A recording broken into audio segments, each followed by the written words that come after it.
Okay, good evening. Thank you for joining us. My name is Joelle Toubé. I'm the Communications Officer for Columbia Global Centers Paris, and I'm pleased to welcome you to tonight's discussion, which is presented in partnership with the Columbia University Club of France, the Institute for Ideas and Imagination, the Alliance Program, and the Columbia Maison Française. Ah, jetzt fängt so gut. Okay, gut. Before we begin, I would like to thank Susan Boynton, Professor of Musicology in the Department of Music at Columbia, for organizing and moderating tonight's discussion. And I would also like to extend a very warm welcome to the panel of esteemed musicians and scholars who are joining us tonight. Just a few notes on the format of this event. There will be a 45-minute discussion followed by a 15-minute Q&A session. If you would like to ask a question, please use the Q&A box at the bottom of your screen, and you can submit your question at any point in the discussion. You don't have to wait until the Q&A session begins. And without further ado, I will hand over the presentations to Susan Boynton. Thank you very much, Joelle. And I would like to welcome the participants and the audience for this discussion, which follows on the documentary entitled Grasping and Understanding.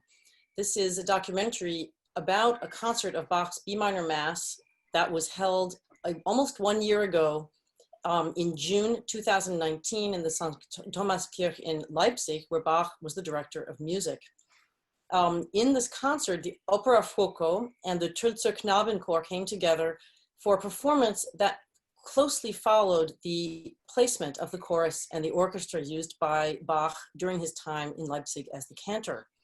And the speakers that we're going to hear today and discuss with today were involved in the concert and the documentary, all of them in some way. So I'm just going to introduce all of them at once quite briefly. First, Christoph Wolff is Professor Emeritus of Musicology at Harvard University. He is the foremost authority on the life and music of Johann Sebastian Bach, and he was the director of the Bach Archive in Leipzig from 2001 to 2014. We will also hear from the choir director and singer, Clemens Haudum. He directed the youth choir of the Cathedral of Salzburg, where he was trained, and he began working in 2006 with the Tölzer Knabenchor. He became artistic director in 2014. Countertenor Andreas Scholl, who also sang in the concert, is one of the world's most renowned specialists of Baroque music, and he started out as a boy soloist, an experience that he discussed in the documentary. And finally, our wide-ranging conductor, David Stern, is the founder and director of Opera Fuoco, the Paris-based international opera company and young artist program dedicated to lyric repertoire from the mid-18th century to the present. And he was the conductor of the performance. So I'd like to start with some questions specifically for each of our panelists. For Christoph Wolff, what kinds of documents enable musicologists to reconstruct the original performing forces and the placement of Bach's choir? Could you speak a little bit about this for non-specialists? We need to take a look at the historical St. Thomas Church in order to understand how the situation was. And what you see there is the church as it stood in Leipzig in Bach's time. This is a Baroque picture, and the church, of course, is a 15th century structure.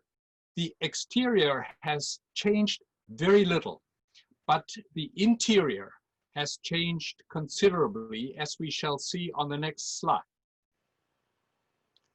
The image that you will see, and it's right there, is based on a neo-Gothic reconstruction of the interior, which took out all Baroque structures that were added in the 16th and 17th and 18th centuries.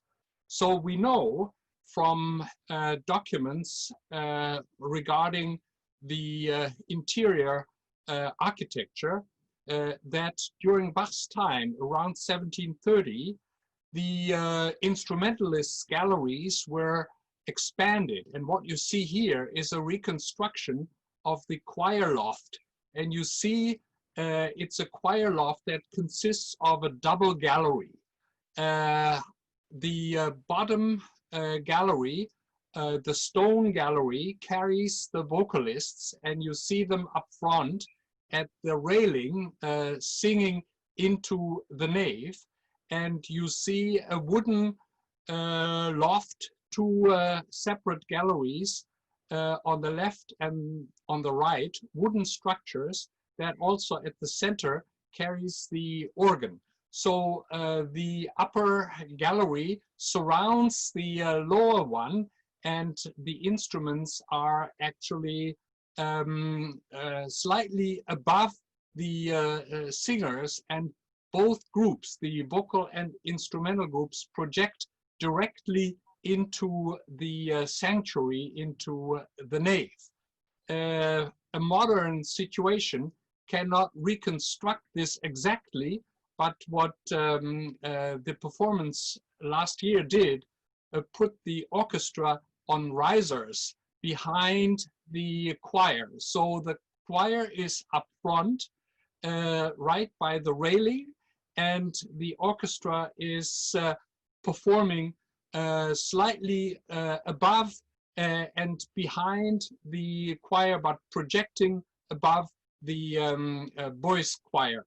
I think that's as close an approximation you can come to, rather than rebuilding, you know, the entire choir loft the way it used to be in the 18th century. But I think the effect of the sound comes very close to what Bach and his predecessors and successors had in mind when they performed from the choir loft. And so you mentioned that these changes were made in the 1730s or around 1730. So do these, does this disposition apply then to all of the works of Bach for choir and instrumental ensemble? Yes, indeed. And you know, the instrumental galleries were built in the 17th century. I think around 1740 they were introduced, because that's exactly the time when church music really benefited from additional instrumental forces. So there was no space on the choir gallery, so they built the instrumental galleries. And you know, Bach's predecessors performed this way, and Bach's cantatas and oratorios, all of his church music was presented in this way, which also means that since choral music is about words and texts, that the music really enhances the words and their meaning. And if you add instruments, the instruments enhance the musical impact even further. Thank you very much. Could you speak a little bit about the size of the performing forces? For instance, the number of instruments, and is the number of boys singing in this performance, is it comparable to those in Bach's choir? Well, Bach's choir had a minimum of 12 singers, 3 per voice, and sometimes they had up to 16 for a regular Sunday cantata performance.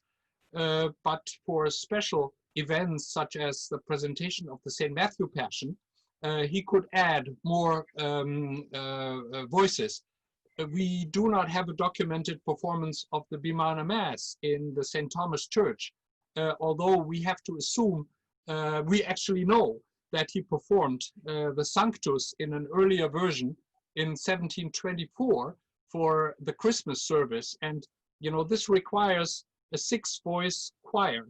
And so he certainly had many more singers on the gallery than he would have for an ordinary cantata. So we know that he could accommodate easily up to 24 or even 30 singers, and just as many instrumentalists, even more than that. But I think the absolute maximum for the Baroque interior of the St. Thomas Church was around 50 plus singers and instrumentalists, no more than that. Mm-hmm. Thank you very much. I would like to ask Clemens Haudum a question also relating to the boys' choir. What are the particular demands that the B minor Mass places on the boys' choir? Well, first of all, this Mass is one of the most difficult choir works that exist. So I think you can only compare it to maybe Beethoven, his High Mass, and a few more. And this is you have to work on very specific technical things. The notes are very fast.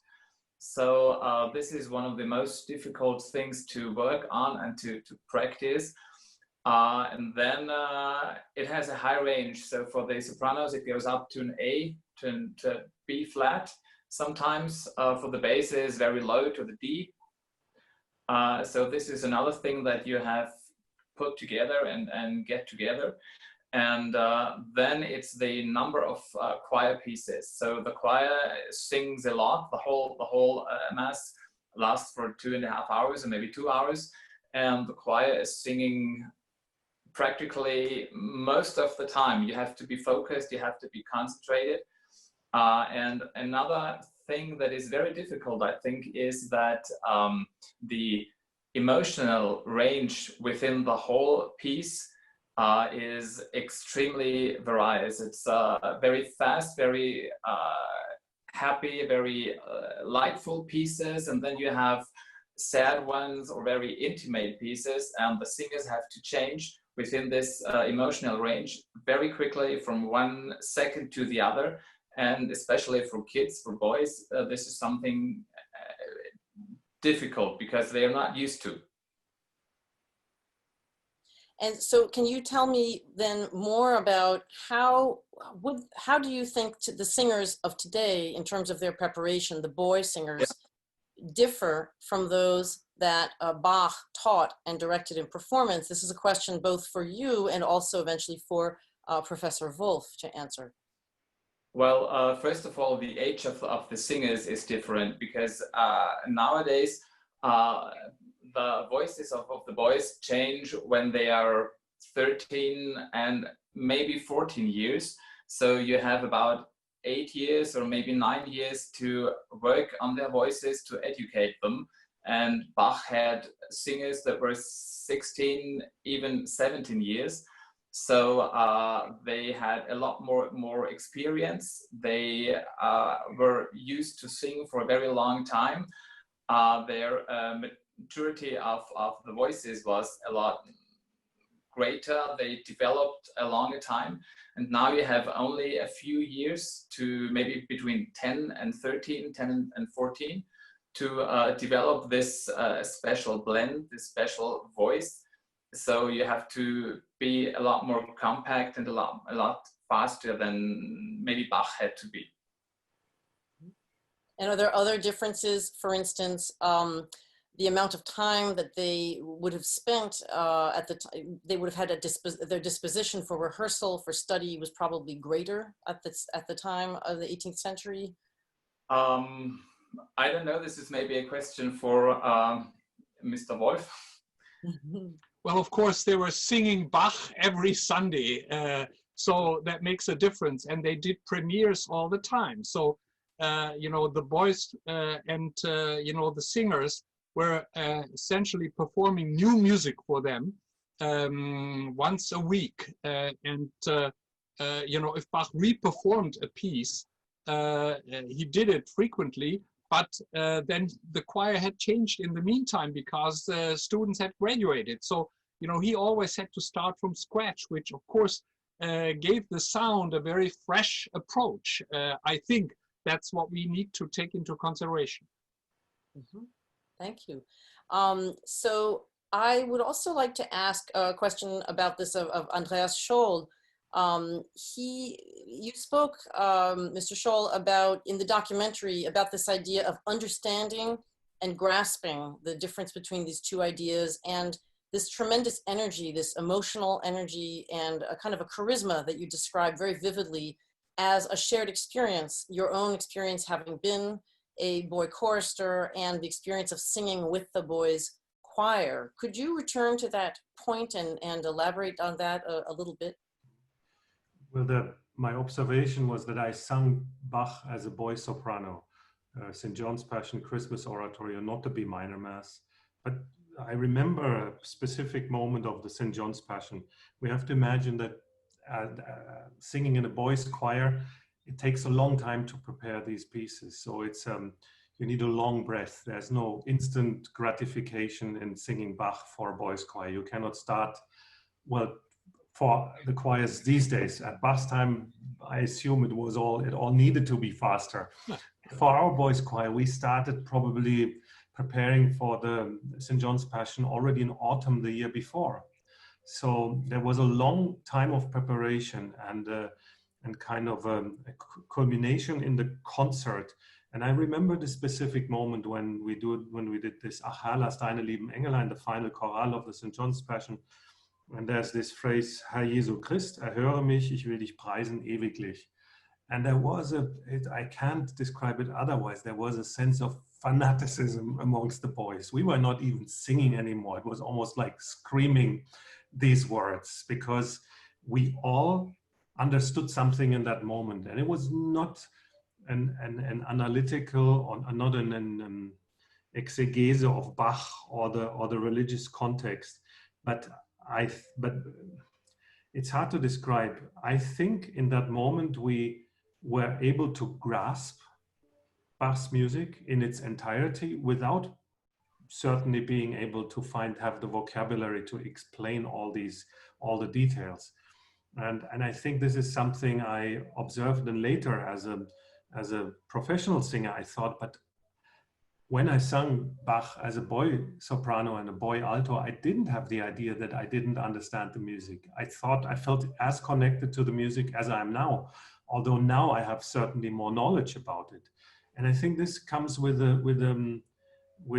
knowing rather than believing. And everybody who teaches music or teaches anything with younger students knows this phenomenon that when we were students, our teacher told us certain things. And of course, we understood them. We knew they have to be right. This is somebody who speaks out of his experience, something he or she experienced in person for him or herself. And we believe it. We try to imitate it. And we say, yeah, I know what you mean. I know what you mean. Ultimately, there will be always one moment when we find ourselves on stage or on a rehearsal. After saying for years, I know what you mean, we suddenly say, this is how my teacher really meant it. And that's the moment when we make that experience, when we make this experience ourselves. So all willingness and eagerness to follow a teacher and to imitate, to understand, to analyze is not bad, but it needs to lead to the point where you make your own experience. And then you are not a believer anymore, but you are a knower, you know something. And I think this is the fascinating aspect to me of Bach's music. And I experience it with my students that come back and say, oh, last week I had a concert and now I know what you meant, although I have preached it to them for 3 years or something. So, and likewise with my singing teacher, he died 3 years ago, Richard Levitt. And after his death, I found myself on stage singing Bach. And his idea was always to reduce, to take away what is too much. He didn't think about what do I need to create, what do I need to add in Bach's music, but what can I leave away in everything that is in the way of expressing the music in its purest form. And I always understood the concept, but it was just 2 years ago on stage that while singing, I thought, it was like a shock to me. I got goosebumps and I thought, oh my God, this is how you meant it, Richard. This is what you meant, this having no ambition, letting go, letting the music speak. And likewise, to come back to the idea with the boys' choir, I think I grasped the music without being able to explain it to somebody. Later, of course, through the knowledge that we gain and the experience we gain, we learn the vocabulary to put these experiences that we have into words. And that is then the difference between understanding and grasping, I think. This is very interesting and inspiring, really, testimony to understanding music through the experience of performance. I wanted to come back to a related point. As you just were saying, as you began your anecdote, you spoke of the words, the declamation of the text. And in the documentary, you spoke very eloquently of the importance of declamation and of the fact that the words themselves could guide the musical interpretation of the singer. So can you talk about how this applied in the performance of the B minor Mass, this particular one with this very historically informed spatial arrangement where you were there, where the singers were in the front together? Well, can you hear me? Was my microphone on? Yeah. I think at the root of Bach's music, of course, is the message. I wouldn't call it the words, but the message. And the message expresses itself through the words. So we as singers are not primarily singers of random noises, but we are messengers. We put ourselves in the service of somebody who gave us a message. So we hold a score in our hand and we deliver this message. And the message, of course, is a message that was not meant for our times. Still, we as performers need to make sense for a 21st century audience. For me, that's always the difference between being historic and authentic. We might be super historic and present something that is exactly as it was, and it leaves the audience cold. And we might play on modern instruments and move an audience to tears and stimulate religious experiences as Bach would have wanted it with an audience today. So at the root, of course, lies the research of how it has been done. For me, the importance lies in the words and the declamations of the words and the shape of a musical phrase. Like an instrumentalist needs to think, if I start singing this, where is the aim? Where do I aim this phrase towards? There's a starting point, an impulse. The phrase develops until a center of gravity and then it relaxes. And in Bach's case, the music is so irresistible. We all know it's a bit a stupid saying, but auch Bach schlecht gespielt ist immer noch Bach. Bach badly played is still Bach. So there's so much quality in the music that even if somebody who has no connection with the music plays the notes, there is still a power speaking through the composition. And ultimately with Bach, I think as a performer, I don't need to ask myself the question of what can I do? What can I add to this? But it's more, I just need to follow the phrases, the natural phrasing, the articulation of the words, and 90% of my interpretation will be there. So it's less creating something, but it's not resisting the genius of Bach. That's also something my teacher said, is put yourself in the right context. You are in the St. Thomas Church, as the Tölzer Knabenchor, Opera Fuoco, David Stern, as wonderful young colleagues, excellent singers, excellent instrumentalists, one of the greatest, probably the greatest piece ever composed. So, and then ask yourself, what can Andreas Scholl do to make this special? And then, of course, as a singer, you say, I just give myself. I put myself into the service of the collective effort, because around me, there are wonderful musicians that want the same thing. And if in that moment, the collective effort is expressed through the collective will, and you see it, and that's the wonderful thing about the Tölzer Knabenchor, when you see these boys and you see their faces, how much they are into what they are doing, then you see that through the collective effort, if we're lucky, we are able to create a special moment for the audience. Thank you. Thank you very much. I would like to now ask David Stern also about this question of declamation and how the kind of research that stood behind this performance made it different for you as a conductor of the of the ensemble, of the voices, and of the orchestra. What changed for you as a conductor about this? Well, first of all, Andreas, that's such a beautiful answer. Although I'd like to think that if you say that Bach is great even if it's badly played. I don't know if that was a segue to me, but No.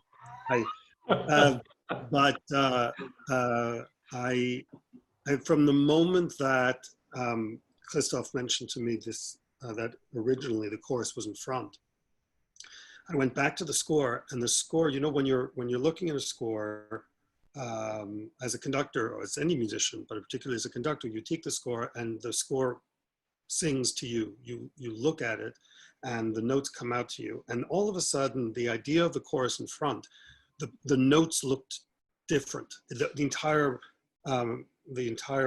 page came alive in a different way because there was this feeling that the chorus was full front.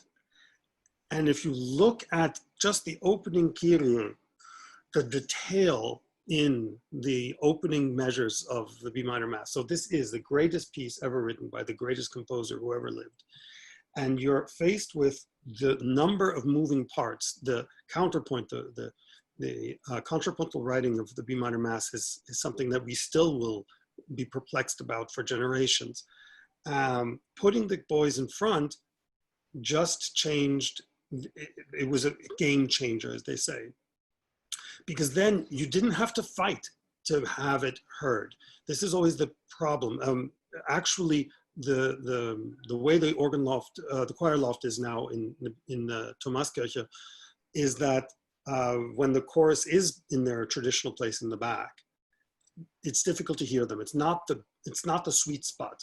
Where they were now was the sweet spot. So when they're in the back, they have to be large because otherwise you won't hear them. And if they're large, and the orchestra has to be larger because then you won't hear them. And then for the orchestra, the chorus to sound over the orchestra, the chorus has to sing simply louder. And we've lost all the filigree, all the incredible detailed work, the precision that Bach has composed, has taken to write every voice and to have everything is something that is a huge problem for every conductor to make it all heard. So again, this whole question of authenticity, or the point is that Bach knew what he was writing for. He knew what kind of acoustic he was going to have for a piece. So he dared writing things with a level that demands a focus on the choral singing.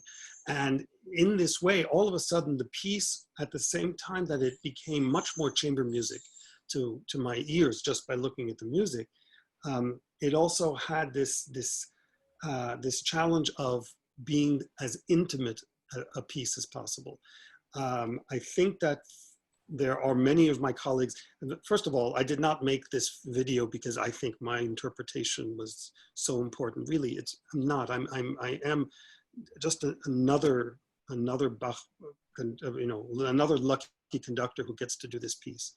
But by putting the kids in front, it just seemed that was the issue. The issue was giving them the forefront, and everything turned around after that. And what we then did was put the woodwinds just in front of my stand, and then the strings, everybody was standing for the entire piece, all 2 hours, and it was almost 30 degrees and almost 90 degrees in the choir loft at the time. So we're all standing, we're all focused, but we're all following this incredible energy that was in the forefront of these children, and all of the orchestra members responded to it. There was a symbiosis going on that was just very moving. And my only reaction that I can say is that it was one of the luckiest moments of my life. And there could be a virus now that would stop all concerts and I wouldn't complain because I've done this performance. So, it just so happens that there is a virus. But the issue is, the nature of the placement changed. the entire perspective. As you see in this picture now, just getting to the front for the soloists. I mean, Andreas had to shuffle his way to get through the orchestra and through the chorus just to get to the front there. And it felt like it was a forest of sound. Everyone focused, everyone able to whisper their lines. No one had to force. I mean, Clemens, you know how important it is in your work that you're constantly trying to get the singers, especially young voices, not to force. They're trying to resonate and not force the sound. And what was great about this setup was there was no forcing, unless, you know, they would get too excited and we'd have to calm them down. We had that issue. But when they were just in their concentrated sound, I mean, you know, when we get to the in et expecto resurrectionem, this is one of the greatest moments of music, period. Bach arrives at the end of the Confiteor, and you get to this moment where you think you're no longer in the 18th century. The music sounds like it's proto-Berg, and we're going into a harmonic language that is even advanced for Bach. And they're saying, and I await the resurrection of the dead, quietly in this eerie acoustic, in this eerie harmony, and with a concentration of sound where no one has to do anything but whisper. And these boys, when they were whispering, and they were so focused in what they were saying, and they all knew what the words meant. And then the same line comes back in this incredible eruption of sound. It's simply one of the most dramatic moments that music history knows. To have the boys be in the front and be able to control that moment. I was only there to make sure that it was not going to go astray. They were the moment. And that was due to the fact that they were in the front. So for me, this was worthy of all the effort to make it work. It's not easy having the chorus in the front. It's difficult for them to see me. It's difficult for the orchestra to sometimes to coordinate. It's not a practical consideration, but it is a musical consideration that was very profound to me. Yes, and I think that when we see in the slide here, the excitement also, as you can see in the documentary, of these young boys, the energy and the relationship, something that's interesting for me as a music historian, because I'm interested in the history of child musicians, this relationship between the boys and the older singers is there. You know, there's a way of a kind of a community of growing up that happens in the choir, with the choir, the boys of different ages, and then the older singers. So it's I think a very inspiring example. Yes, because as Clemens can attest to, the older boys used to be young, the sopranos. Correct, Clemens? Every one of the men's voices singing here has been a boy in this choir themselves, so they know what it feels like to be a soprano and an alto. And then on the other hand, the younger boys can see what waits for them when they get older. So it's a mutual influence, I think, that the younger boys try to learn from the older ones, and the older ones can kind of lead the youngers up to enormous regions, to an adult feeling that kids wouldn't know otherwise. And I loved in rehearsals that the older boys would always come with extra pencils to make sure that the little ones would write in, you know, where the forte is, what the words are, what the articulation should be.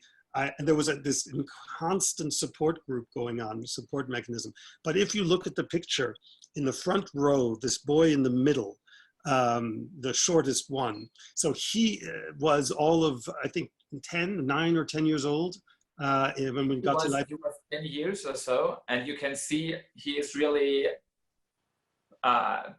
it's an outburst of music.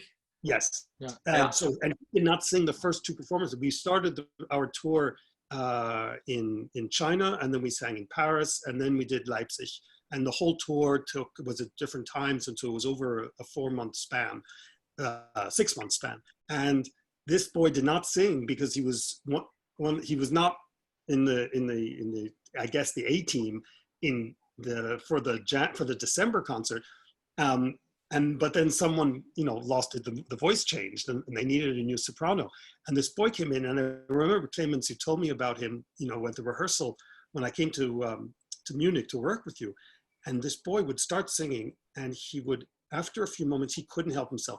He would put his music down and would start walking towards me while he sang. Some people are just, the word in French is envahi, invaded by music. When music is just takes over and there's nothing you can do about it.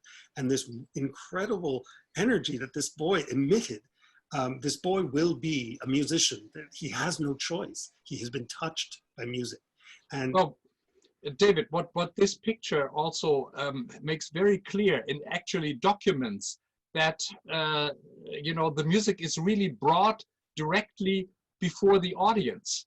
And if the audience see the singers intensively addressing, the listeners, that creates a dynamic that you do not experience when there is an orchestra in between the singers and the audience. So I think the immediacy of bringing the message to the people is really very clear in this kind of performance setup. Absolutely, absolutely. It's true. I wasn't thinking from the performance point of view, but you're absolutely right. And this picture is actually, I like this picture because this was what I saw. I was in this, amidst all these voices and all this energy, and I had the most beautiful position I could imagine.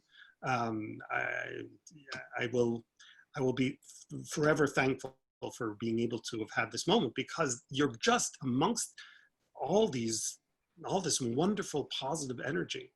I think that, just to add on to what Andreas was saying about grasping and understanding, the Dona nobis pacem, which is what everyone, the last chorus of the work, is the same music as the Gratias Agimus Tibi.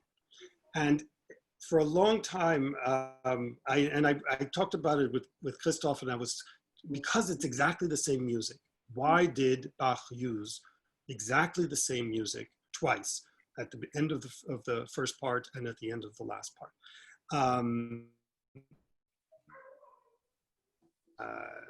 And Christoph, you mentioned the change in text, and it took me a while, and then finally in the final rehearsals, the fact that Gratias Agimus Tibi propter maniam gloriam has a long sentence, you get involved in the text in a certain way. And the boys did. They didn't understand it from an intellectual point of view, but to be able to sing it, they got into the longer Latin sentence, whereas Dona nobis pacem, 3 words over and over and over again. These boys made the difference between those 2 numbers, the same music, just different texts. That was the explanation of why Bach used the music again. It's the same music, but also, it's arranged in such a clever way that Bach uses double choir for the ending piece. So he enhances what you have heard before in a way that brings it even more monumental to the audience. And the kids can't grasp it from the intellectual point of view, right, but they responded as if they knew. Right. And that's, I think, what Andreas was talking about. And it was, they really stood up to the moment. Well, this is very enlightening indeed. This is very, very interesting and insightful. And I'd like in our last 5 or so minutes before we take questions from the audience, just to go around once more with the panelists and to say if you have any further comments on how this project, this performance and the project, the documentary, changed your understanding of the work. All of you have said in certain ways that it transformed your understanding of Bach, of this piece, of performance, of choral and vocal and instrumental performance, orchestral performance. But do you have anything that you'd like to add before we take questions from the audience? I'd like to first ask David Stern, because you were already on the subject. I guess I could just add that there's always a question from the beginning whether one does it with a boys' choir or an adult choir. And there are some conductors who do not believe in doing this piece with boys' choir because they feel that boys' choirs are not mature enough to understand it. And I think this experience taught me so much about the nature, the relationship between music and the spirit. When we talk about believing in music, when we talk about making the world better because of our commitment and our belief that music will somehow heal, this was for me positive proof of that. And in today's world, which is so chaotic, and we are today in a horrible situation where you know, we are talking about Bach and horrors are happening in the streets, violent horrors and the pandemic, and yet it's through these moments of true belief in human spirit that we're going to be able to really heal and understand. And I think that for me, going back to the B minor Mass in order to prepare for today's webinar, puts me back into that moment of music as something that we all need, not just enjoy, and how much it speaks for where we can go as a human civilization. Thank you. And Clemens Haudem, would you like to say any final things about this? Well, we were talking so much about feeling the music and understanding the music. And I think the most important point for me is that those two directions come together in this piece. When you look at the kids, they cannot really understand what they're singing, like which chords and whatever. They just feel what they sing and they express what they feel. And we who have studied and studied, we know what happens in this music, but yet we have to feel it, and we combine our understanding and our feelings to make this this piece what it is. So I think this is one of the most fascinating aspects, that you can put together feeling and knowing. Thank you. And Andreas Scholl, would you like to say anything more finally about how this project changed your experience? Well, it echoes still today, and again, I have to come back to the Tölzer Knabenchor and these amazing young singers that present something that is almost an anachronism in our times. There's discussions about boys' choirs being too severe and demanding too much of the boys. There's these discussions come back throughout the years, and but I have to say that in this crisis that we have now with the shutdown of all concerts through this pandemic, we need to be aware that look at these singers, at these young boys, and what kind of characters are being forged and formed through this collective music making, the ability to overcome obstacles, the persistence in hard work before you get a reward, the kind of human being this creates, a human being that is, as we see, as the older choir singers treat the younger ones. There's some empathy, they take care of them, they learn to take care of each other, and all that creates human beings that make our society a better society. And the damage to culture, unfortunately, will not be measured within the next 4 years on the next 2 election periods. But it will, if something goes wrong now and we cut down on culture, we have less culture, we are a less cultured Europe, the price will be paid in about 20 years when a generation of people will take charge of our countries, will need to face probably even bigger problems than we are facing today.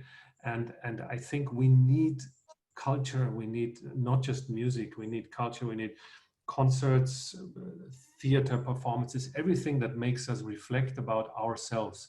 And everything that tries to help us become better human beings. And this is why you can translate this into economical, like, I don't know, I read like the German cultural sector has 10 times the turnover of Lufthansa. So, but we get a fraction of the money to save the cultural sector. So, but this is not the important thing. That the price we pay will be paid in violent conflicts, in riots, in prisons we need to build.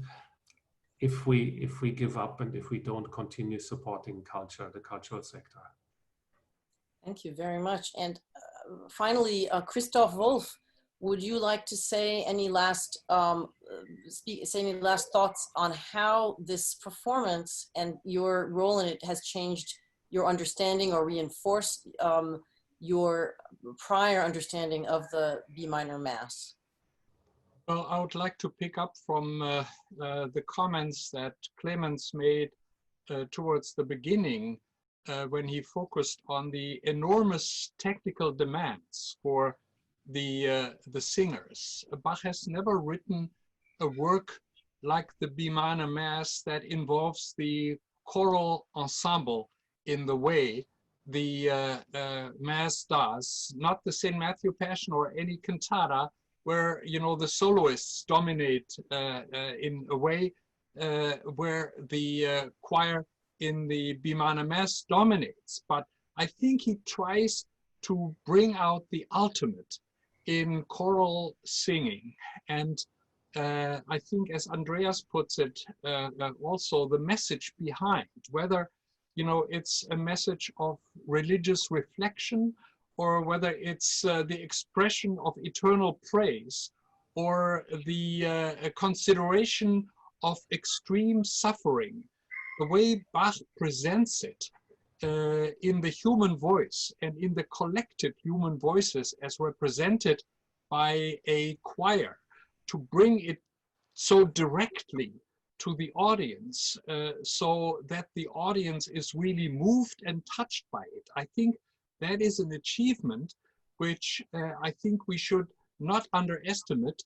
And what I think a performance like last year's presentation with the choir up front makes so obvious is that, you know, Bach, through his musical language, speaks so directly about human conditions to an audience that also perceives this language that is 300 years old as new sound that touches the people. And I think that is something which is rarely achieved, and sometimes technical means, such as bringing the choir up front, facilitates this kind of goal for the composer.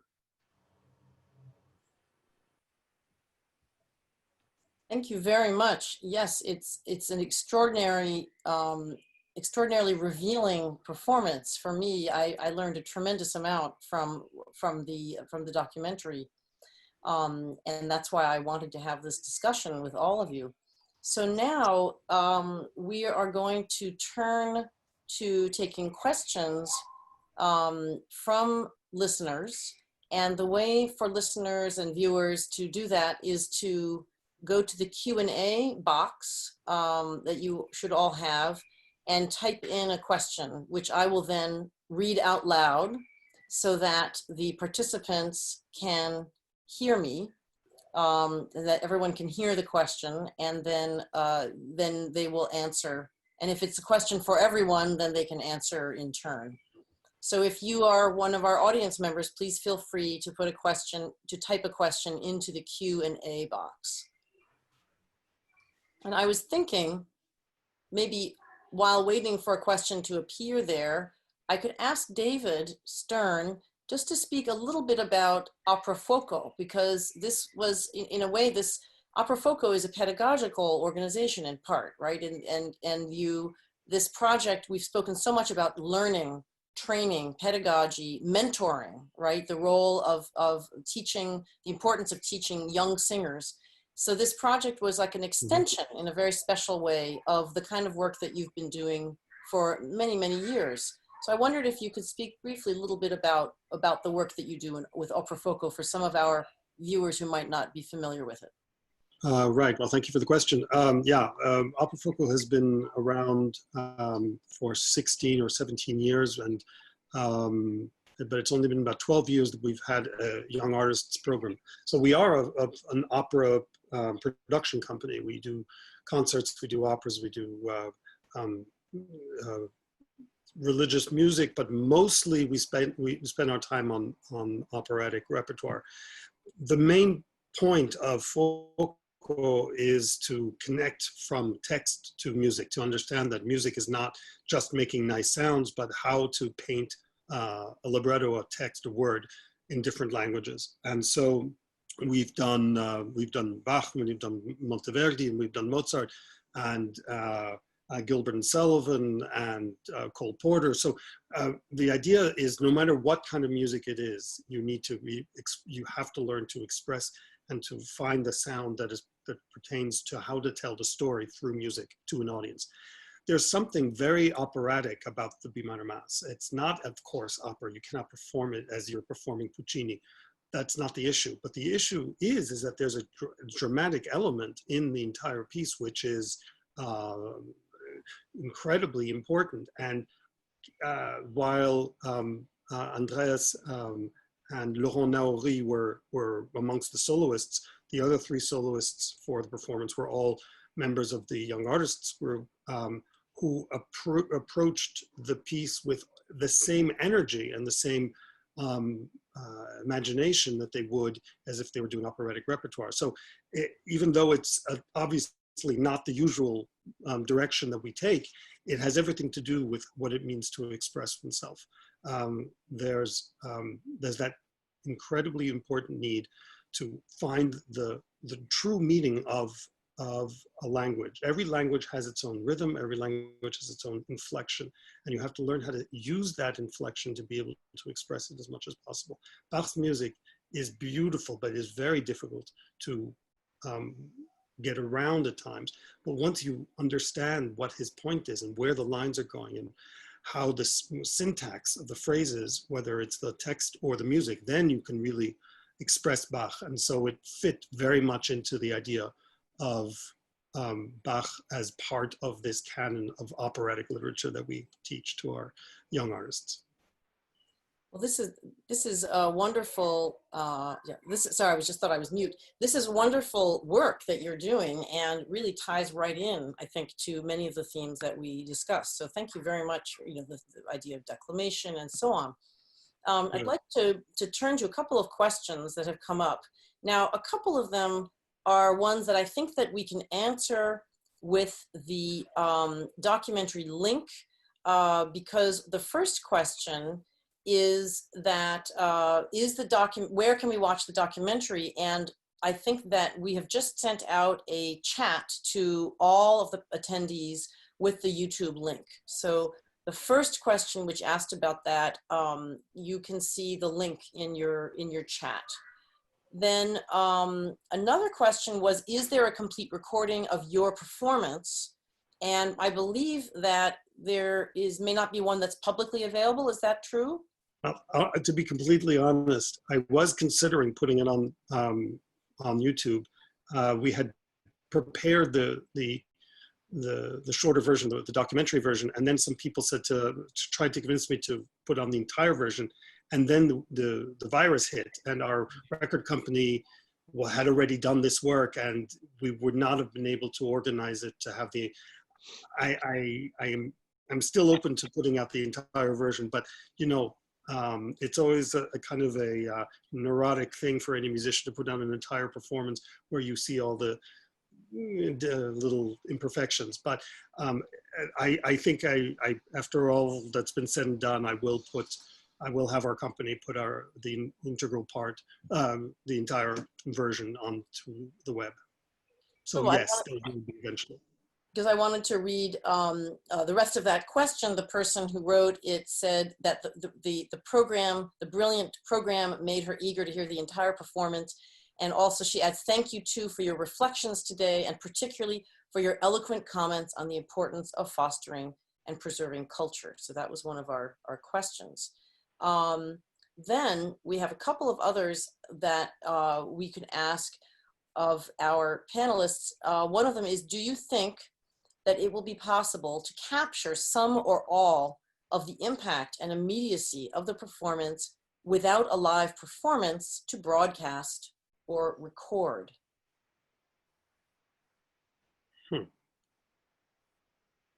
You mean? Yeah, I think it might mean Does that using mean a film. the difference between a recording and a concert? Is that the question? I think so. I'm trying to see. I think that's the question, I think, is, can we get close to the live? Can we get close to the live experience with a recording, a video, audio recording? I think it will never replace the real thing. And we have to imagine that the director of the video, the one who chooses the images, is again an artist that influences how the emotions that normally we have for ourselves visually in the church are then being filtered. There's so many choices that will influence the emotional content of the music through whether you show a instrumental soloist, or you show the church, or you show the choir. So it complicates the musical communication. I think there are fantastic opera DVDs or recordings and fantastic concert recordings where you think at least that you capture some of this live spirit, but ultimately, I think we will never get close to the real concert experience. We have another question. Someone asked, can one consider the organ loft of a church as a kind of theatrical stage? I think, Christoph, you can answer that one. Well, to some extent, the organ loft and the choir loft are like a stage, except that you do not have any props, but only no backdrops, except the organ pipes. But I think what is important is that what you project musically is made clear through the expression of the choral means, and so the idea is to move the people, or in church music also to teach the people the biblical message. So in that sense, it's the direct relationship between the place and the spot from where the performance is occurring that is resembling a stage in a theater. And all you have to do is conduct the first act of Tosca to know how important a church can be as a set for a dramatic piece. And just the fact that it's sung in a church is incredibly dramatic and profound, and makes a huge statement. So I can tell you, when you're standing in that organ loft and you're looking out on the audience, and Bach is buried on the other side of the church, there's very few. I can hardly compare any other experience that I've ever had. To say, my singing teacher always said, we are not just singers as singers, but we are musical actors. We're singing actors. Mm-hmm. And if the soprano stands up and she sings the Laudamus Te, she is the one who stands up for the collective of all the Christians assembled in the church. She says, we praise you for how wonderful you are. And she fulfills a role in that sense. So she ideally needs to look like somebody who's happy to deliver this message. As the pulpit, as the priest in his sermon needs to be, if he's a good actor and uses the tools of rhetorics and changing the sound of his voice to be more dramatic, his message is delivered even better. It has nothing to do with faking. It's not fake, but it's again putting yourself in the service of the message, being a truthful messenger. Mm-hmm. And we have another question also about the church building. So this is a question about the renovation of the church, the St. Thomas Church, that was accomplished through the 16th to the 18th century. how can the audience learn more about this renovation? Well, the renovation occurred in the 1880s, so 140 years ago, and they basically cleaned the church of all Baroque and later additions. They removed all the wooden galleries that were installed in order to accommodate more people and so forth. So it's a basic neo-Gothic reconstruction of the interior. And of course, since 1880, the church has been repainted, and what you see today is a renovation that occurred in the 1990s in preparation of the Bach year 2000. So, you know, this is a modern look, but essentially the interior structure is like the one that was done in the 1880s in order to really preserve the Gothic original structure of the 15th century. Thank you. Now we have a question that is particularly for David. And the question starts out, the B minor Mass is in a way not a single work. It's combined of 4 separate parts, different performance forces from 4 and 5 part choir to a double chorus, varied source material, most of the music written for specific occasions, etc. So how do you approach the B minor Mass in this respect, and how do you achieve a coherent performance? That's a very good question. If you have to start off by knowing, you know, where the sources were, where the parodies came from, and also it's important to look at the original versions and then how Bach then adapts it in the B minor Mass, and then you have to see the relationship between modern style for Bach and then stile antiqua, when for example for the Credo, and how he has, I mean, Bach is this he's constantly inventing contrast, and he seems to put you in this maze, and then after a while you realize you're not in the maze, you're in an architecture.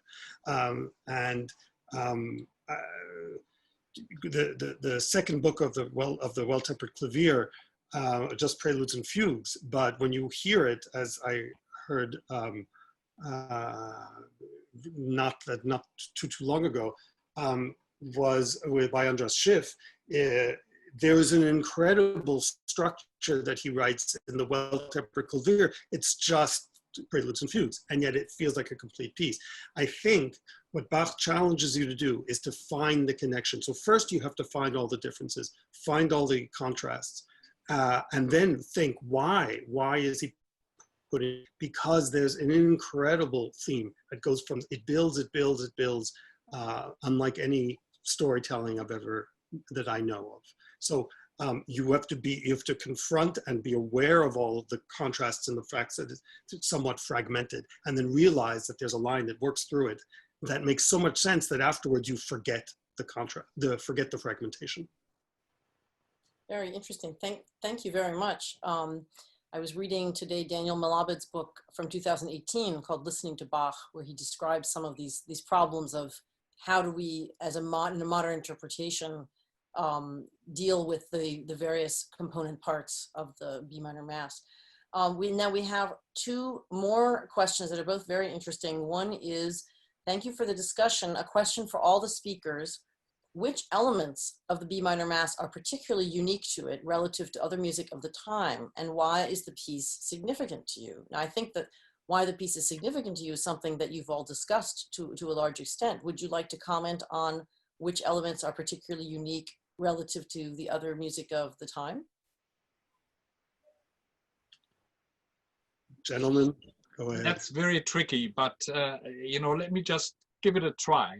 I think one of the most unique pieces, a piece within the B minor Mass that Bach had not written before, is the opening of the credo intonation, where he combines Gregorian chant with 16th century choral polyphony and contemporary basso continuo technique in the bass.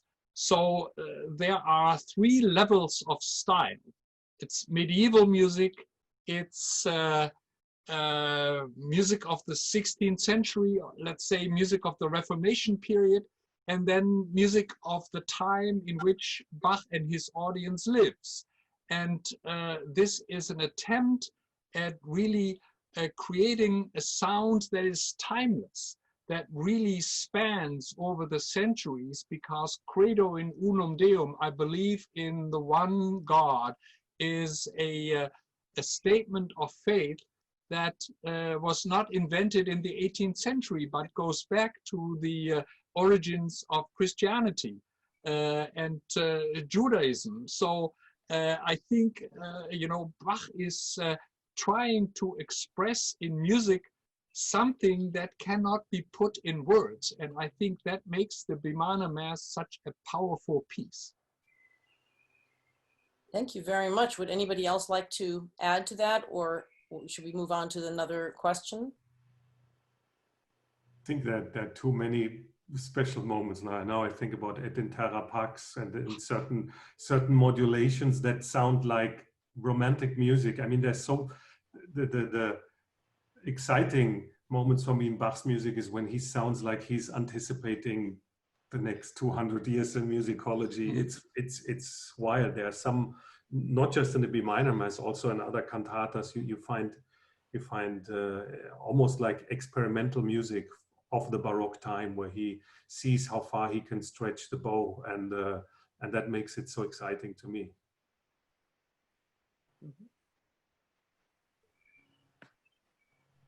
Would you like to, anybody like to answer this? We have one more question, because I see we're a little bit past our time. We have one more question, which perhaps would be interesting for David to answer, because it addresses the touring of the choir, I mean of the group to China. So the question is, how has the relationship between religious music and the audience shifted since Bach's time?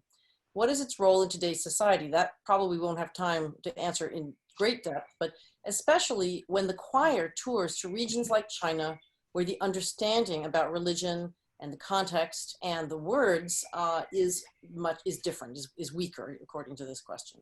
Well, I wouldn't say it would. I would stray away from the word weaker, but and I would go back to Andreas's concept of grasping and understanding. When we performed in Shanghai in December of 2018, it was the first performance of the B minor Mass in 100 years. It was, at one point, the local authorities were asking us not to perform it because they thought the word Mass was a little troubling. They took down the signs, they took down the posters, but it had already been sold out, and people came, the hall was filled. And in having performed in China for the past 20 years, every year, I've never heard this silence as did B minor Mass performance. People were so connected to it that, see, this is why we do music, because when we talk about music as this international language, and we talk about it so often that sometimes we don't believe it. We say, we're so used to saying it, it sounds like a political soundbite, but sometimes it is so true. Sometimes just the performance of the piece, a piece as rich and as powerful as this, even if word for word it is not being understood, note for note it is being grasped. And the appreciation of the piece was as one of the deepest understandings that I've had in an audience ever for any piece in that performance in Shanghai. Perhaps it was because it hadn't been performed in 100 years. Perhaps it was because there was something a little bit illicit about performing it at all. But the combination of things did not just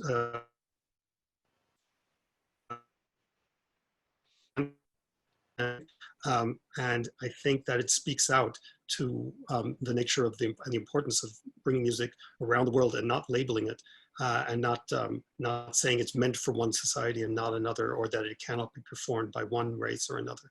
I think that argument is blown out of the water at any moment, and Bach makes us realize that all we can do is try to serve him as much as possible, and we'll be doing humanity a better job.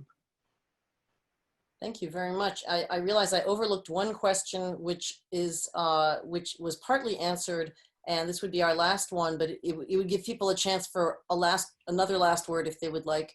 One person asked, in terms of musical language, which part of the Mass would reveal the most extensively Bach's compositional genius? So we heard a wonderful discussion of one movement earlier. Does anybody have anything they would like to add about any other part of the Mass?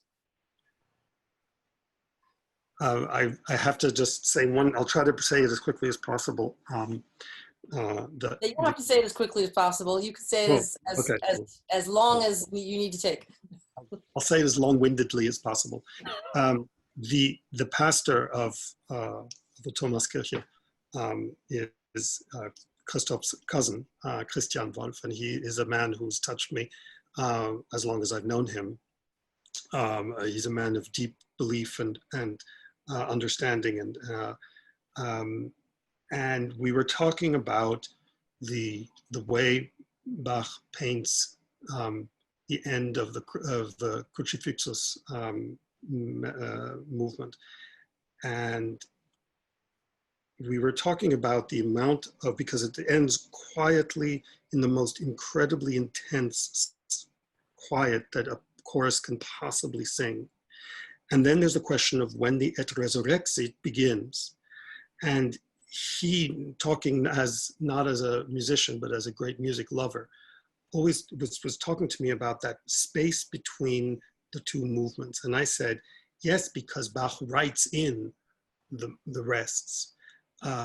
He writes in the pause that you need to take between the end of the Crucifixus and the beginning of the Et Resurrexit. And he said to me, Bach allows you to look into the dark and see that all is black. And you have to feel how black it all gets before there is resurrection. And I know there are a number of my colleagues who use that moment as a dramatic change and shorten that silence. After talking to Christian, I was trying to think of that look into the abyss at the end of the movement and allow Bach, not just Bach's music, but Bach's silence to speak, and let that carry over until the Et Resurrexit began. And that was, I felt like he was somehow saying, don't start yet. Bach was saying, don't start too soon. And it seemed like sometimes something much bigger than me was just guiding me there. That's in the music. What more can one say? Well, thank you. I think that that's an absolutely perfect way to end the conversation. What more can one say than to listen to and appreciate this remarkable work and your documentary about it. And also, I would like to thank all of you panelists who joined us this evening, and Joël Turbet and Sinead McCausland from Columbia Global Centers, and Jean-Pierre Reichenbach, who all supported this event. And also thank you very much to the listeners who the attendees of the webinar. And I enjoyed the conversation very much, and I learned a tremendous amount. Thank you so much for being with us. Thank you for having us. Thank you. Thank you. Thank you.